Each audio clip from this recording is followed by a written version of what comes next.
My last video highlighted how for something that is like, a new hardware improvement, a lot of folk who play on the console are not really aware of what happens on PC. And, vice versa. I'm sure that there are a lot of PC players who are not necessarily aware of how the console ecosystem works either. It's probably a two-way street at this point. But in talking about the hardware, I think a lot of people sometimes are not necessarily paying attention to, say, some of the talking points, some of the arguments that are out there. And, they'll say some really interesting things that are quite funny. So in the whole conversation talking about, okay, the PlayStation 5 Pro and the 4070 or the 4090, we already are, well versed at this point with what both hardware capabilities are, able to put out. But to that, you see a comment here and there that, wants to basically deflect or detract from the argument. And, I think it's important that we educate ourselves and saying, well, this is not what we're talking about. This is what we're talking about. And there's absolutely no reason that, maybe a different argument is coming up or surfacing. So this audience member, I'll call them Jay, said, what y'all PC heads don't get is that people are buying the PS5 Pro for better performance. Well, again, everybody can buy whatever it is that they want to buy. If they want to buy the PS5 Pro for better performance, that's fine. We're quite aware that, the PlayStation 5 Pro can give better performance. No one is, contending against that. The question is, how much performance for how much money are you actually buying? That's the question. And when you answer it and say, well, I'm paying $200 extra than the base PS5, or I guess we need to basically, compare it to the PlayStation 5 digital edition, which is $399. So actually, you're paying an extra $400 without a disc. And if you were saying going with your base PS5, it will be $200, and then they want you to buy a disc for $80. So either way, it's almost $300 or over $300, depending on where you're moving from in that upgrade. Now, for the 10 to 20 FPS that you're going to get, which is what we've been seeing, base without any patches or whatever it is, in some games, that is a very high cost, which is what makes it a poor value proposition.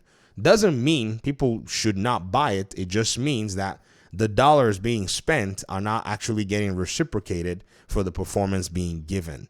And that's the simple argument.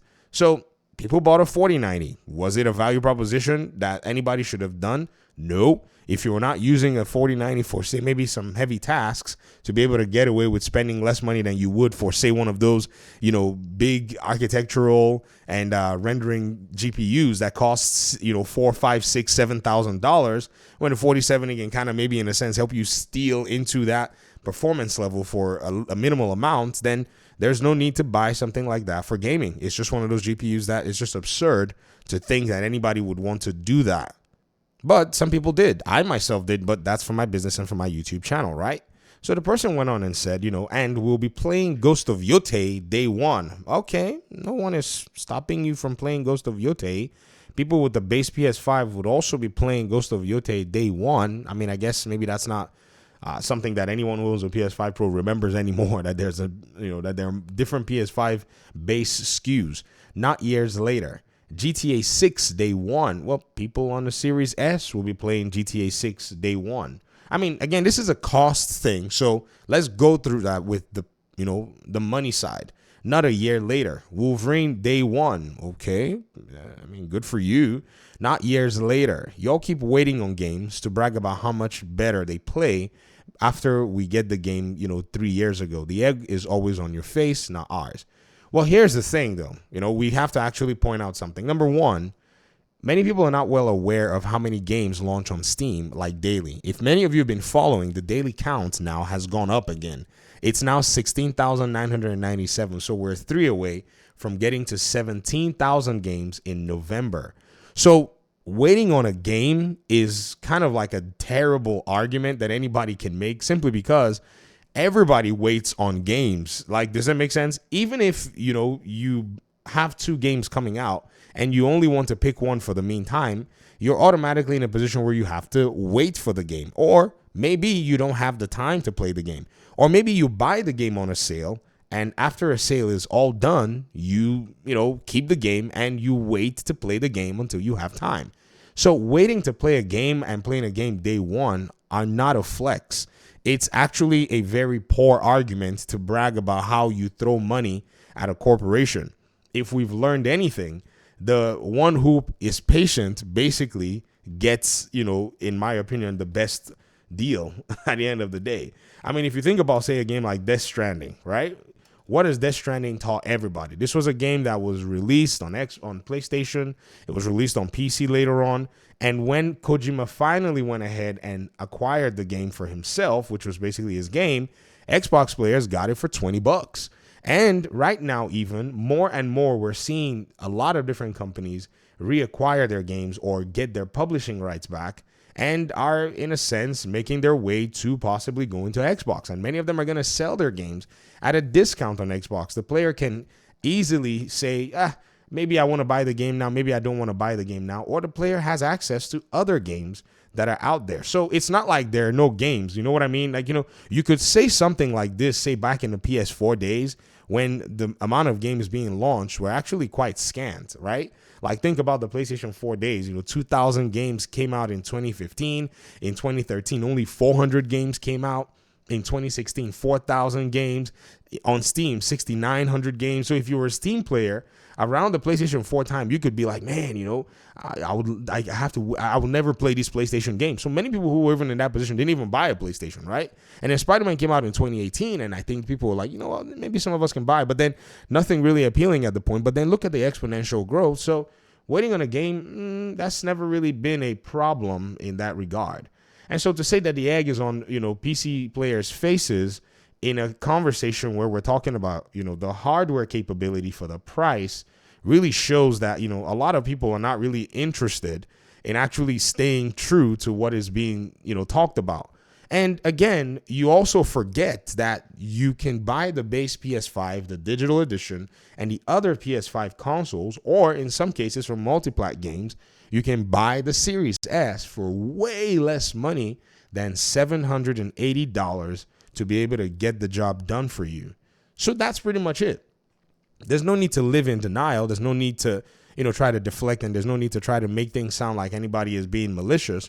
It's just a reality. It's a material reality. And to be very honest, I think it's one that's interesting.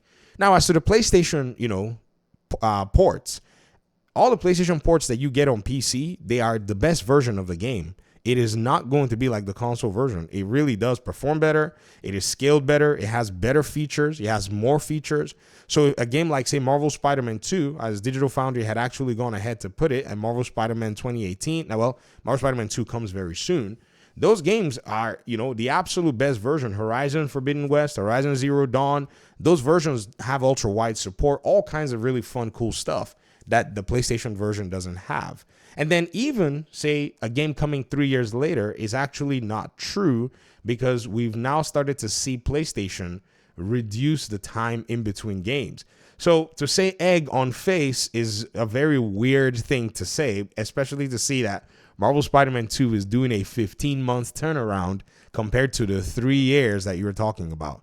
So gaming has changed, and a lot of people are still living in a little bubble that, to be very honest, it's very interesting to see them still stay in that mindset and think that somewhere, somehow, PlayStation has this value proposition that is not existent elsewhere.